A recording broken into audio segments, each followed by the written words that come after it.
Hello friends, अगर India में अगर आप किसी से पूछो कि हाईएस्ट सैलरी किसको मिलती है, किस सेक्टर को के एम्प्लॉइज़ को मिलती है, तो आंख मूंद कर लोग बोल देंगे। इवन कोरोना पीरियड में भी देवर एम्प्लॉयड, उनकी जॉब भी नहीं गई थी और वो हाईली पेड जॉब है इंडिया में। कोई भी बता सकता है वो है आईटी सेक्टर का जॉब। दोस्तों, स्टॉक मार्केट में we all know that FIIs play the pivotal role, बहुत ही इंपॉर्टेंट रोल प्ले करते हैं इंडियन स्टॉक मार्केट में। और पिछले एक साल से वो लगातार रिलेंटलेस सेलिंग कर रहे थे। उन्होंने $52 बिलियन, जो कि 4,10,000 करोड़ के आसपास होता है, का सेल करा। और इस साल पर्टिकुलर जनवरी से लेकर जुलाई तक उन्होंने $32-33 बिलियन, यानी कि 2.5 लाख करोड़ रुपए के आसपास की सेलिंग करी। अब उन्होंने अगर देखा जाए जुलाई 20 के बाद से उन्होंने धीरे धीरे बाइंग स्टार्ट करी और देखा जाए अगस्त के महीने में तो वो डेली बाय कर रहे हैं। कैश में, फ्यूचर एंड ऑप्शंस में भी उन्होंने जुलाई में बाय करा था और कैश में उनकी बाइंग लगातार हो रही है। शुरू में तो उन्होंने 500 करोड़ 700 करोड़ का बाय करा, बट उनका जो कल का फिगर आया था वो 3,000 करोड़ रुपए का आया था।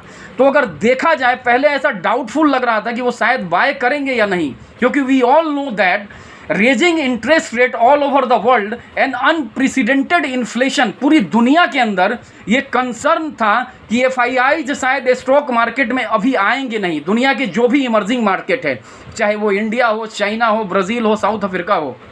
लेकिन दोस्तों, पिछले 10-15 ट्रेडिंग सेशन में अगर देखा जाए तो एफआईआईज लगातार बाय कर रहे हैं। मैं ये वीडियो इसलिए बनाने आया हूँ, बाय तो कर रहे हैं, लेकिन जो सबसे ज़्यादा इंडिया के लोगों को अगर लगता है कि आईटी की कंपनीज़ हैं, बहुत अच्छा सैलरी देती है और आईटी कंपनीज़ का बिजनेस पूरे ऑल ओवर द वर्ल्ड है, और इंडिया की आईटी कंपनी, चाहे वो टीसीएस हो, इन्फोसिस हो, विप्रो हो, सारी कंपनीज़ हैं जो कि बहुत ही अच्छा काम कर रही है। दोस्तों, अगर एफआईआईज का देखा जाए तो वो लगातार बाय तो कर रहे हैं, लेकिन अगर मैंने गौर से देखा, डेटा एनालिसिस किया, तो ये पता चला कि वो आईटी सेक्टर में अब भी बाय नहीं कर रहे हैं खुलकर। निफ्टी ने पिछले लोअर लेवल से 40-45 दिनों में 14.5% का रिटर्न दिया है। बैंक निफ्टी ने 21% का रिटर्न दिया अपने लोअर लेवल से। और अगर देखा जाए ऑटो इंडेक्स ने, यानी ऑटो सेक्टर ने 40% का रिटर्न दिया अपने लोअर लेवल से। 40% बढ़ा है ऑटो इंडेक्स। और इवन अगर कहा जाए तो ऑटो इंडेक्स अपने ऑल टाइम हाई पे है। और वहीं पे रियल्टी इंडेक्स को अगर देखा जाए दोस्तों, तो रियल्टी इंडेक्स ने भी 24% का रिटर्न दिया है और फार्मा इंडेक्स ने 10% का रिटर्न दिया है।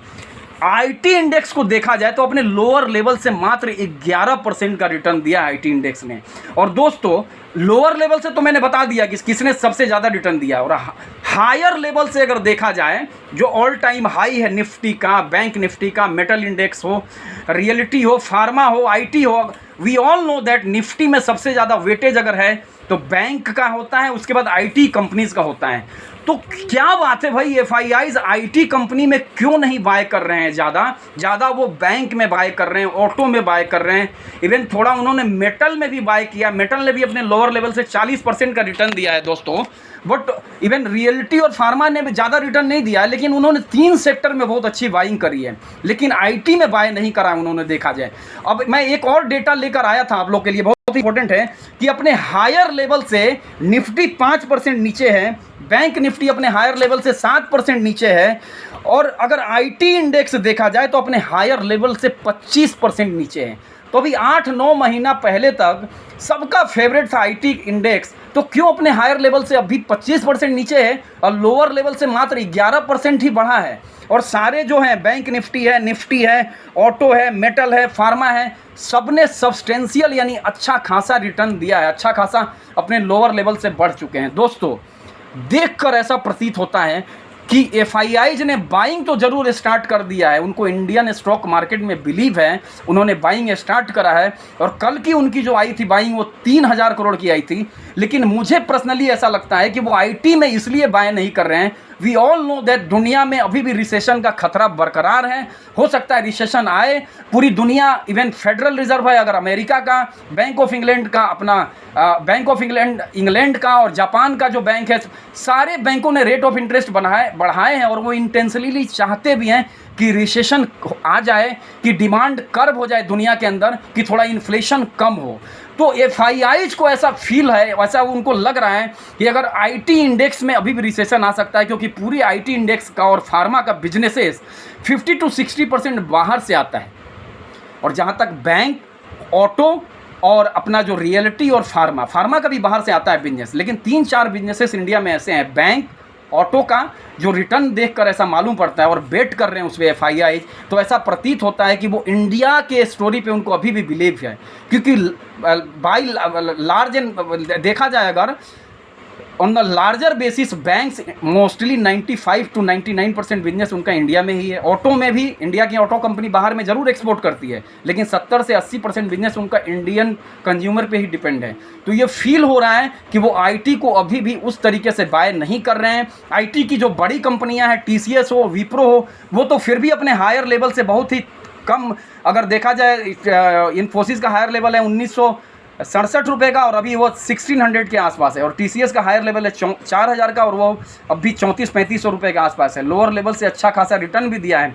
लेकिन आईटी इंडेक्स के जो मिड कैप के स्टॉक है, चाहे वो बिरला सॉफ्ट हो, विप्रो हो, माइंड ट्री हो, टेक महिंद्रा हो, उनमें एफआईआईज अभी इंटरेस्ट नहीं दिखा रहे हैं। इट सीम्स दैट उनको बिलीव नहीं है अभी भी पूरे वर्ल्ड के बिजनेसेस पे, वर्ल्ड इकॉनमी पे और इंडियन इकॉनमी पे। उनको लगता है कि बैंक पे, ऑटो पे, रियलिटी पे अगर हम बेट करेंगे, इवन मेटल पे भी, क्योंकि मेटल पे अगर देखा जाए तो सरकार ने एक्सपोर्ट पे ऑलरेडी बैन लगा रखा है और हो सकता है सरकार खोल दे पार्सिली, लेकिन उनको ऐसा लग रहा है कि सिर्फ बैंक में ही वो लगातार बाइंग कर रहे हैं। पिछले 1 महीने में बैंक इंडेक्स ने 21% का, इवन देखा जाए 40-45 दिनों में 21% का रिटर्न दिया है। ऑटो ने 40% का, मेटल ने भी 40% का लोअर लेवल से। तो ये ऐसा फील हो रहा है कि निफ्टी के जो आईटी इंडेक्स है उसने हार्डली 11% का ही रिटर्न दिया है और हायर लेवल से अब भी 25% नीचे है। तो आशा करता हूँ कि आपको ये वीडियो अच्छा लगेगा। थैंक्स अ लॉट दोस्तों, थैंक यू।